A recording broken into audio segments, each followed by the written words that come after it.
Que le Seigneur nous bénisse. Amen. Moi, je rends grâce à notre Dieu, le Père de notre Seigneur Jésus, qui nous a fait grâce de devenir les enfants de Dieu, lesquels nous sommes nés ni par la volonté de la chair, mais par la volonté de Dieu.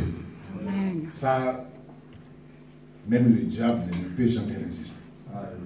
Et merci à l'homme de Dieu, mon pasteur Carlos, pour cette opportunité qu'il m'a donnée. Comme il vient de dire, je n'ai pas besoin de me présenter parce que Nanaza déjà Mwananda.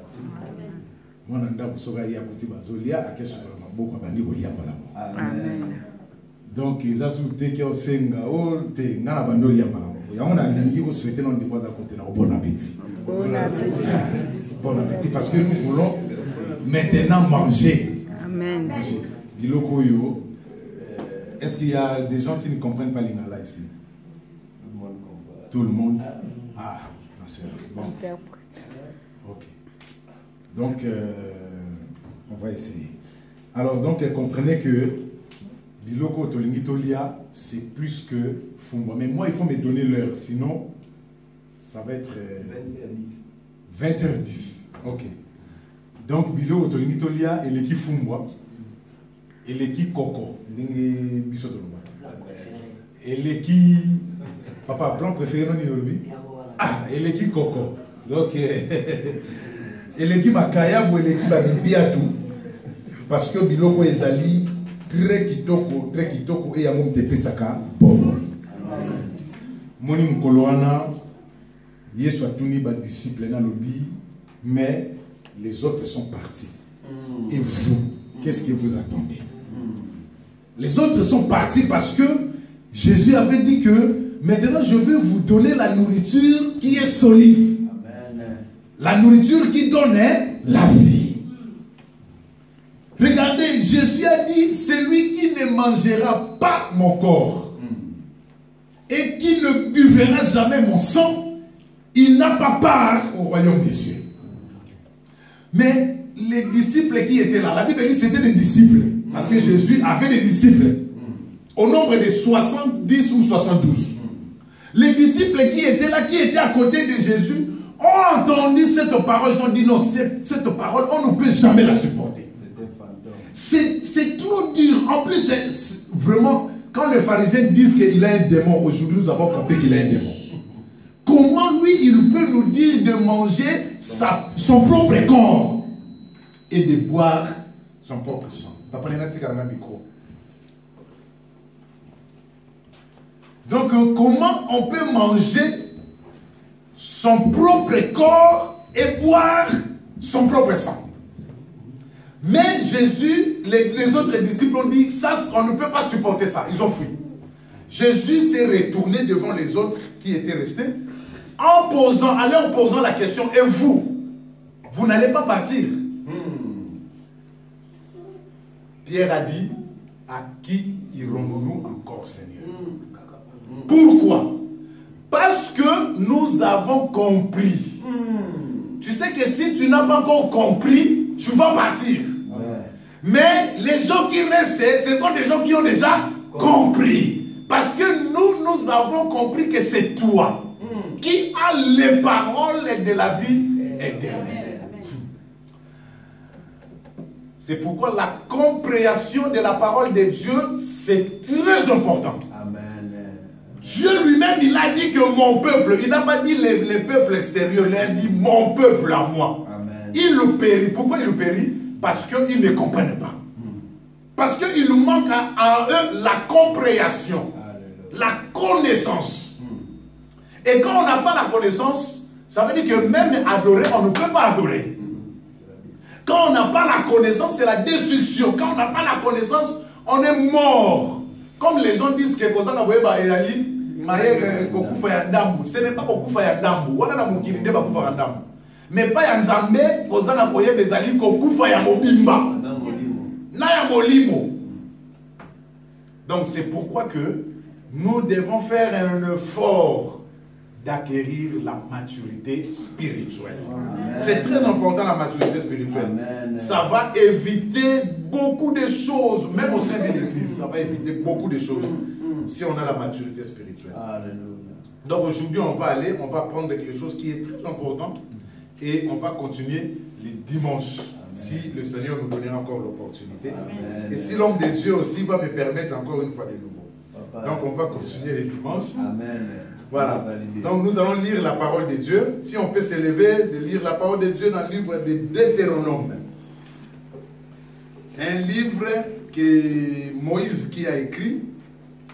Mais même aujourd'hui, quand on dit des choses, tu n'as pas bien compris, sache-le que demain, tu comprendras. Parce qu'au fur et à mesure, on avance dans la vie chrétienne, il y a aussi la maturité qui s'ouvre.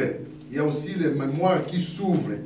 Voilà, donc celui dont, je commence à partir du premier verset qui dit, celui dont les testicules ont été écrasés ou l'urètre coupé n'entrera point dans l'assemblée de l'Éternel. Verset 2. Celui qui est issu d'une union illicite n'entrera point dans l'assemblée de l'Éternel. Même sa 10e génération n'entrera point dans l'assemblée de l'Éternel. Même sa 10e génération. Deutéronome chapitre 23. Et on commence à partir du premier verset. Bon, je vous attends comme ça, on va recommencer. Deutéronome, c'est le 5e livre de la Bible. Et nous prenons le chapitre 23. Est-ce qu'on est là? Amen. Bon, on peut recommencer. Celui dont les testicules ont été écrasés ou l'urètre coupé n'entrera point dans l'assemblée de l'Éternel. Verset 2. Celui qui est issu d'une union illicite n'entrera point dans l'assemblée de l'Éternel. Même sa 10e génération n'entrera n'entrera point dans l'assemblée de l'Éternel. Verset 3. L'Ammonite et les Moabites, on souligne les Moabites, donc ça veut dire qu'on fait cas aux Moabites, parce qu'on ne va pas parler de tout, mais on va parler de quelques points dans ces versets. L'Ammonite et le Moabite n'entreront point dans l'assemblée de l'Éternel, même la 10e génération est à perpétuité éternellement. Pourquoi? Parce qu'ils ne sont pas venus au-dedans de vous avec du pain et de l'eau sur le chemin lorsque vous étiez sortis de l'Égypte. La première raison. La deuxième raison, parce qu'ils ont fait venir contre toi à prix d'argent Balaam, le fils de Béor, de Pétor en Mésopotamie, pour qu'il te maudisse. Verset 5. Mais l'Éternel, ton Dieu, n'a pas voulu écouter la voix de Balaam. Et l'Éternel, ton Dieu, a changé pour toi la malédiction en bénédiction. Voilà. Parce que tu es aimé de l'Éternel, ton Dieu. Voilà. Verset 6. Tu n'auras point souci ni de leur prospérité, ni de leur bien-être, tant que tu vivras à perpétuité. Verset 7. Tu n'auras point en abomination l'Édonite, car l'Édonite, c'est ton frère. Alors, l'Édonite, c'est Ésaü. Et le peuple, la descendante d'Ésaü, c'est ce que nous appelons, la Bible appelle des Édonites. Là, c'est Genèse 35 ou Genèse 36. Tu n'auras point en abomination l'Égyptien. Pourquoi? Car tu as été étranger dans son pays. Les fils qui leur naîtront à la 3e génération entreront dans l'assemblée de l'Éternel, la parole du Seigneur. Amen. Ok, nous pouvons nous asseoir. Merci que le Seigneur vous bénisse. Alors, nous allons parler d'un thème qui est très kitoko. ces thèmes-là parlaient de l'ensemble de l'Éternel. Voilà. Donc, quand Israël, ça, c'est le 5e livre que Moïse a écrit, le livre des Deutéronomes, qui se trouve dans le Pentateuque. Ça veut dire que Moïse, comme un prophète, il a écrit des choses qui sont passées avant sa naissance, et il va écrire aussi des choses qui vont se faire après sa naissance. Donc, c'est ça le rôle d'un prophète. Il est capable de prophétiser avant même que lui soit né, mais il est aussi capable de prophétiser des choses après sa naissance. Mais comprenez bien que Moïse, qui a fait sortir les enfants d'Israël en esclavagisme, parce que Dieu avait besoin de son peuple, comme Dieu avait raconté à Abraham. Il a dit à Abraham, je te bénirai, je te rendrai fécond, et de toi sortira de roi, et je donne ce pays que tu vois à ta postérité. Donc ça veut dire que la promesse a été donnée à Abraham, mais l'accomplissement de la promesse doit se faire par la descendance, la postérité d'Abraham. Donc voilà, c'est pourquoi que je voulais d'abord faire une parenthèse pour dire que il y a une chose que Dieu n'arrive pas à le faire. La chose que Dieu est incapable de le faire, c'est que Dieu ne peut jamais mentir à sa promesse. Donc quand Dieu il dit quelque chose, la Bible dit la chose aura l'accomplissement. Même si elle tarde, il aura toujours l'accomplissement. Parce que Dieu, dans sa souveraineté, il ne peut jamais mentir. Et Dieu ne peut pas proclamer une parole et que cette parole reste sans effet. Donc quand Dieu proclame une parole, même si aujourd'hui il n'y a pas des effets, mais la parole de Dieu, la Bible l'appelle la pluie. Ça veut dire que c'est une semence. Que cette semence aime seulement d'être tombée dans une terre qui est fertile. Et quand la semence est tombée dans une terre qui est fertile, le problème qui reste, c'est le problème du temps de lui-même Dieu. C'est pourquoi vous allez comprendre que Dieu a dit à Abraham, tu auras un fils. Mais des années sont passées, même Abraham n'avait pas compris. Et Abraham croyait que la promesse de Dieu devait se faire par Ismaël. Mais le Seigneur a dit non par Ismaël parce que tu as une femme légitime. Donc ça veut dire que ma promesse s'accomplira par Sarah. Malgré le temps, mais jusqu'à ce que la promesse de Dieu finisse seulement par s'accomplir. Donc je voulais te dire seulement pour cette parenthèse, et que comme tu as déjà de promesses de l'Éternel, sache-le bien que la promesse de Dieu finira toujours par s'accomplir. Amen. Je n'ai jamais entendu Dieu donner une promesse à quelqu'un et que cette promesse reste sans effet. C'est pourquoi la Bible dit que la parole de Dieu c'est comme la pluie. Quand elle tombe sur la terre, elle donne du pain à ceux qui veulent cultiver. Donc ça veut dire que quand la promesse de Dieu tombe, la terre, ce sont nos vies, c'est nos cœurs. C'est nous qui recevons ce qui est la promesse, de Dieu. Et quand la promesse de Dieu tombe, la promesse de Dieu, tôt ou tard, finira toujours par s'accomplir. C'est pourquoi il y a chanté que la parole de Dieu ne meurt jamais, la parole de Dieu ne pourrit jamais, la promesse de Dieu est la beauté. Mais Dieu accomplit sa promesse dans le temps qu'il lui-même il a défini. Amen. Il ne peut jamais accomplir sa promesse ni tôt ni tard, mais il l'accomplit dans le temps qui est bien défini. C'est pourquoi c'est nous qui disons à Dieu, Seigneur, pourquoi les Kamunangé sont où là? Nzambe pour la ligne depuis. Nzambe talanga ici na bando kende. Nzambe na ligne anje de tout ça. Et si la salle déjà 10 ans après. Mais Dieu sait pourquoi il t'a laissé ce temps-là dans cette situation. Parce que quand le Seigneur va agir, ça sera ni par la force, ni par la puissance de l'homme. Et lui, quand il agit, c'est pour que toi tu saches que ce n'était pas par mes propres forces, mais c'est pour la force de l'Éternel. Est-ce que quelqu'un peut dire un amen? Amen. Oh, un amen gentil, amen. Amen. Donc comprenez que quand je prêche, moi je regarde pas les nombres. Oh, tous êtes belés, tous êtes belés. Donc quand je prêche, je prêche. Même 2 personnes, tu dois regarder un pasteur, je devais prêcher comme ça. Amen. Dis un amen. Amen. Il y avait un pasteur qui avait une église qui était trop vaste. Mais le problème en est que quand le pasteur l'a prié beaucoup pour cette église, le dimanche, bandimi ba milité. Mais sur la zone de la naïveté pour l'église, bandimi ba tala ebele. Si le pasteur ne comprenait pas ce phénomène qui s'est passé.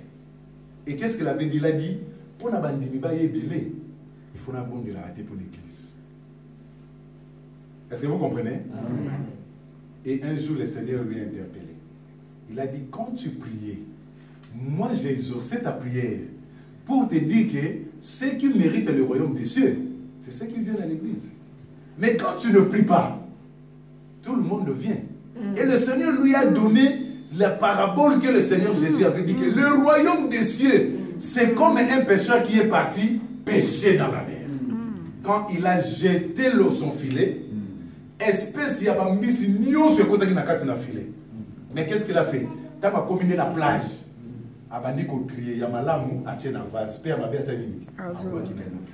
Donc ça veut dire qu'on peut être 5 personnes, mais si on est bien préparé, la parole de Dieu va prendre la place. Mais on peut être 1000 personnes, et en plus il y a qu'une personne qui a compris la parole. Donc là où on est 1000 et il y en a une personne qui a compris, vaut mieux d'être là où on est 5 et 5 personnes qui a compris. Amen. Est-ce que vous comprenez? Amen. Donc c'est pourquoi pour prêcher la parole de Dieu, ça ne demande pas le nombre de personnes. Et ce soir, le Seigneur veut parler qu'il y a une seule personne. Amen. Et cette personne, c'est toi. Amen. Bien aperçu des amis. Amen. Voilà. Donc la Bible nous dit que quand Israël est sorti de l'Égypte, Israël a commencé à marcher. Et il a marché pour aller maintenant prendre la possession du pays que Dieu avait promis à leur père, Abraham. Et quand ils ont pris la possession de ce pays-là, c'est à ce temps-là que Moïse va commencer maintenant à prononcer toutes les lois qui ont été données à Israël. Parce que les lois aidaient Israël à bien vivre dans le pays que Dieu leur avait donné. Parce que s'il n'y avait pas de loi, Israël ne devait pas respecter le bord de sa limite. Donc il devait aller au-delà du bord de sa limite. C'est pourquoi que Dieu a donné la loi pour que Israël sache bien marcher avec Dieu dans le pays qu'il avait donné comme possession. C'est pourquoi que Deutéronome, on l'appelle aussi le rappel de loi. Donc c'est un livre qui est le rappel des lois. Donc quand Dieu avait donné la loi, maintenant avant que Moïse parte, Moïse va commencer maintenant à rappeler à Israël ce qui était la loi de Dieu. Et Moïse parle maintenant de l'assemblée de l'Éternel. Donc ça veut dire qu'il y avait des moments que Dieu organisait des assemblées. Donc quand il y a des assemblées en Israël, tout Israël va se réunir pour adorer Dieu et pour écouter ce que l'Éternel va parler. Maintenant, quand Dieu donne ses lois, il est en train de dire à Israël qu'il y a des gens qui vont participer dans cette assemblée et il y a des gens que toi, Israël, tu vas faire attention, il ne faut pas qu'ils participent de cette assemblée. Donc, quand on participe de cette assemblée-là, ça veut dire qu'on a le droit d'adorer et aussi on a le droit de louer. On a aussi le droit d'écouter ce que l'Éternel va nous parler. Amen. Ce sont des gens qui participent dans cette assemblée-là. Regardez bien. Le Seigneur Jésus, un jour, il a fait des miracles. Les Juifs, ils ont dit, ah, le miracle qu'il est en train de faire, c'est par la main de Belzébul qu'il fait ces miracles-là. Ça veut dire que le chef des démons. Comment quelqu'un qui dit qu'il est de Dieu, mais il va venir violer la loi de Moïse. Parce que Moïse nous a interdit de faire le miracle et de travailler le 7e jour. La Bible dit que tu travailleras 6 jours. Mais le 7e jour est réservé pour l'Éternel. Tu ne peux pas travailler. Mais comment cet homme-là, il vient, il travaille le 7e jour? C'est qu'il n'est pas de Dieu. Est-ce que vous comprenez? Amen. Oh, un amen gentil quand même. Amen. C'est qu'il n'est pas de Dieu. Or, Jésus-Christ lui-même qu'il était l'incarnation du 7e jour. Alléluia. Donc ça veut dire que la manne dans le désert, ça descendait pendant 6 jours. Et le 7e jour, la manne ne descendait pas. Parce qu'il était réservé le 7e jour au véritable, donc la véritable manne lui-même qui devait descendre le 7e jour. Pourquoi Jésus travaillait le 7e jour? Parce que quand Israël marchait dans le désert, le 7e jour, il n'y avait pas la manne. Or, quand Jésus là, il est venu sur la terre, il a dit, voici maintenant le véritable pain qui est descendu du ciel. Donc, automatiquement, nous comprenons que, comme Israël avait manqué la manne le 7e jour, la véritable manne qui est descendue du ciel le 7e jour, c'était qui? C'était Jésus. Et quand Israël commençait à marcher dans le désert, ils avaient maintenant une sorte de conduite. Donc, ça veut dire que Dieu lui-même, il était là pour conduire son peuple. Et pour conduire le peuple, il a fallu mettre des limites, des bornes, afin que le peuple ne dépasse pas ces bornes. Et ces bornes-là, c'est ce que nous appelons la loi. Mais les gens disent à Jésus, toi tu es un démon. Parce que tu dois travailler 6 jours. Mais le 7e jour, tu ne peux pas travailler. Et Jésus a répondu, il a dit, si moi j'ai un démon et vos enfants, à quel nom ils vont chasser les démons. Mais si je le fais par la gloire de Dieu, dans le doigt de Dieu, c'est que le royaume des cieux maintenant est descendu vers vous. Amen. Ah. Donc par là, nous avons compris que c'est rassemblé. Comme Israël s'est rassemblé, aujourd'hui ça nous parle du royaume des cieux. Or, dans le royaume des cieux, c'est là où nous avons droit d'adorer. C'est là où nous avons droit de louer. C'est là où nous avons notre autorité que le Seigneur Jésus nous a donnée. Et c'est là où nous avons droit aussi d'écouter la voix qui est venue du ciel. Amen. Maintenant, Dieu, quand il commence à donner la loi à Israël, il a dit, comprenez bien, quand vous allez vous rassembler, pour que moi je sois au milieu de vous, il y a des peuples que vous ne devez pas autoriser qu'ils soient parmi vous. Est-ce que quelqu'un qui comprend? Amen. Donc quand vous allez vous rassembler, il y a des peuples que vous allez les regarder en abomination. Ces peuples-là ne peuvent jamais faire partie de votre assemblée. Or, si on ne fait pas partie de l'assemblée, ça veut dire qu'on est en dehors de Dieu. Parce que comprenez bien que Dieu, il était que le Dieu d'Israël. Mais il n'était pas le Dieu des nations. Il n'y avait aucune nation sur la terre qui avait un Dieu comme le Dieu d'Israël. C'est pourquoi que Dieu lui-même, il a dit, j'ai choisi le peuple Israël comme mon peuple. Donc Israël, Azala qui n'a Nzambe. Pe Nzambe ango, ezande Nzambe ya solo akila likolo pe nation. Bamboka nyonso etikali, o ba chinois, o ba congolais, o ba togolais, o ba nani, mutu azalaki na Nzambe lokola Nzamba Israël, azalaki te. Donc ça veut dire que ceux qui lingo yeba Nzamba solo, il faut qu'il y ait Israël. Il faut nous peuple à Israël parce que yende mutaza la véritable Dieu.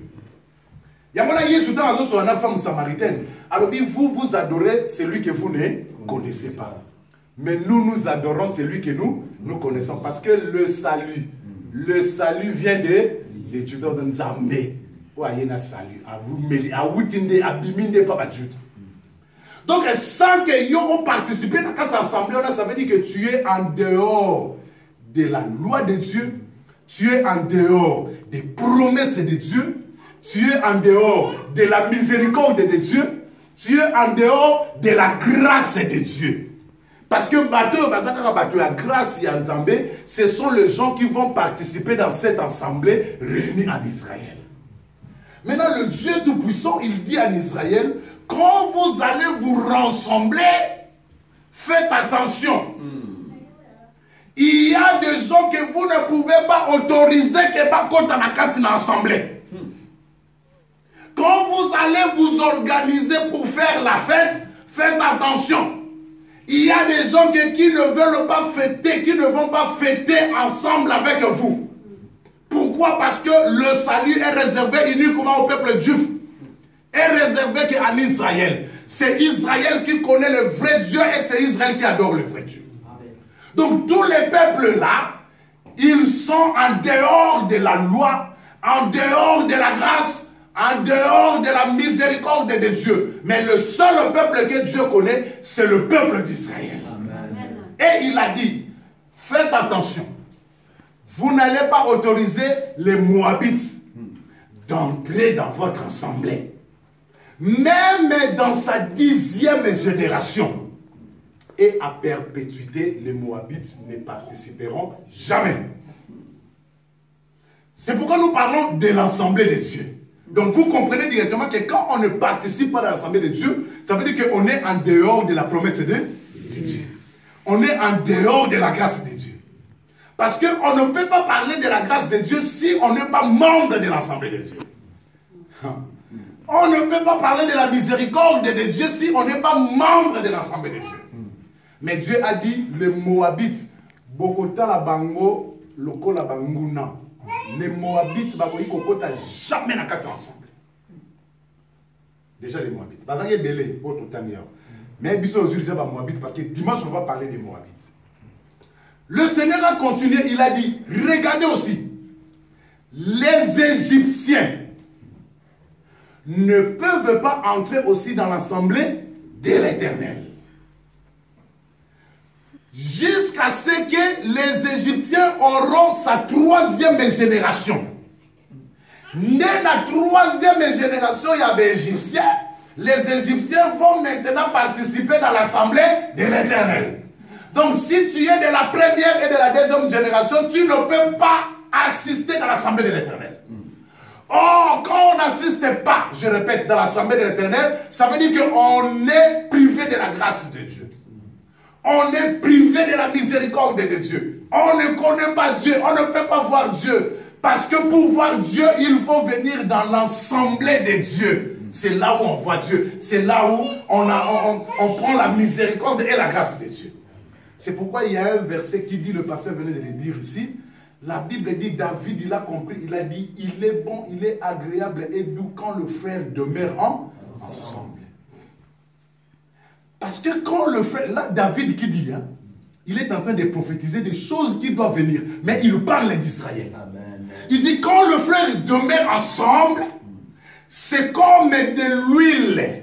Mais cette huile-là, c'était l'huile d'onction pour les souverains sacrificateurs. Or, les souverains sacrificateurs, il était un homme qui entrait dans le tabernacle, dans le lieu très saint pour aller rencontrer Dieu. Afin que la miséricorde de Dieu descende sur le peuple. Maintenant, la Bible dit que c'est comme de l'huile d'onction qui est répandue sur la tête d'Aaron. Aaron, c'est le souverain sacrificateur. Mais regardez ce que l'huile fait. Quand la tête reçoit l'huile, l'huile déborde et l'huile ne peut jamais résister. L'huile, ça commence à faire quoi? Ça vient dans le barbe. Et quand la barbe reçoit et qu'il est en abondance, il ne peut pas résister. Il fait tomber l'onction dans les habits. Donc David a dit ça. Tanguto sanganaka. Biso nyonso ezali Israël. Nakati ya ensemble ya Nzambe. Ne bisika o Nzambe so par lipamboli na ye. Mais lipamboli yango ezo banda n'importe où te. Ezo banda na mutu ya souverain sacrificateur. Or le souverain sacrificateur Aaron, c'est Jésus-Christ de Nazareth. Donc Aaron, il incarnait que le véritable souverain sacrificateur qui devait venir, Jésus-Christ de Nazareth. Ah, donc par là, nous avons compris que quand on est en dehors de l'assemblée de Dieu, on ne peut pas participer dans l'onction qui est descendue sur la tête d'Aaron. On ne peut pas participer dans l'onction qui est descendue dans la tête d'Aaron. Donc pour participer dans cette onction-là, il faut rester dans le corps d'Aaron. Parce que quand l'huile va descendre sur Aaron, l'huile ne va pas résister. Il va descendre sur les barbes. En finissant sur les barbes, il va toucher aussi les habits. Or, le corps, nous comprenons que c'est ça ce que nous appelons l'Église. C'est le corps de Jésus-Christ. Est-ce que quelqu'un qui comprend? Amen. Donc, ça veut dire que Batunyoso baza en dehors et ensemble, il faut participer na lipamboli wana nzamba zo kitisa. Et puis David a continué à lobby, c'est comme de la rosée. Oyo evandi likolo na ngomba. Et quand ils vendent l'ikolo nangomba, cette rosée et bandiko kitisa maïna yango. Maïna ngwe kiti l'ikolo nangomba et zui ou ezali peuple nion sur la kinase. C'est une bénédiction, mais la bénédiction commence d'abord en haut. C'est pourquoi quand le dessus, quand l'ikolo est à péto, nous autres on est sur au sani. Et ils à la péto. Et quand l'ikolo est à péto, nous autres on est à la péto. Mais le Seigneur a dit, les Égyptiens n'entreront pas dans le royaume, dans l'assemblée de l'Éternel, jusqu'à ce qu'arrivera sa troisième génération. Donc, de comprendre que, même si vous avez la deuxième génération Égypte, si vous avez quatre assemblées, au côté. Or, la Bible dit, le Seigneur a dit, ils entreront. Parce que vous étiez esclaves dans leur pays. Mais maintenant, ils peuvent entrer, mais il faut attendre que les deux générations passent pour que la troisième génération va maintenant entrer dans l'assemblée.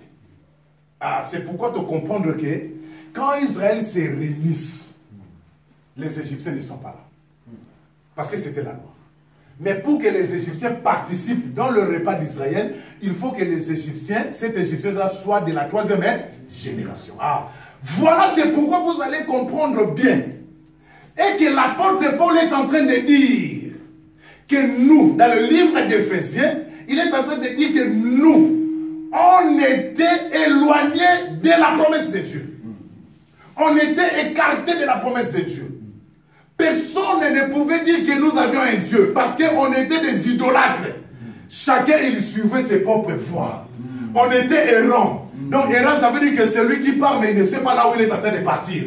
On ne pouvait pas espérer que nous avions un Dieu parce qu'on était en dehors de la promesse de Dieu. En dehors de l'ensemble d'Israël. On était en dehors. Mais qu'est-ce qui s'était passé? La Bible dit, c'est par la miséricorde de Jésus-Christ, le Seigneur nous a fait grâce en fait que nous soyons maintenant le gens de la maison. Amen. Or, le Seigneur nous a fait grâce. Pourquoi? Parce qu'il nous a fait maintenant de la troisième génération des Égyptiens. Donc, comprenez bien que quand Jésus-Christ était né en Israël, la Bible dit que les mages ont compris qu'il y avait une étoile qui était là. Maintenant, le mage, dans leur calcul, ils savaient que cette étoile représentait la naissance d'un roi, du Messie qui devait venir. Ils ont commencé à suivre l'étoile. Ils ont commencé à suivre l'étoile. Arrivé jusqu'à Jérusalem. Jusque dans la maison d'Hérode. Or, Hérode, il était israélien. Maintenant, Hérode va demander aux mages, qu'est-ce que vous cherchez? Les mages vont dire, nous avons besoin d'aller voir là où va se poser cette étoile, parce qu'elle nous indique la naissance du roi. Si il y a un roi, elle nous indique la naissance du roi. La Bible dit, Hérode et tout Israël fut troublé. Matthieu chapitre 2. Hérode et tout Israël fut troublé. Pourquoi il fut troublé? Parce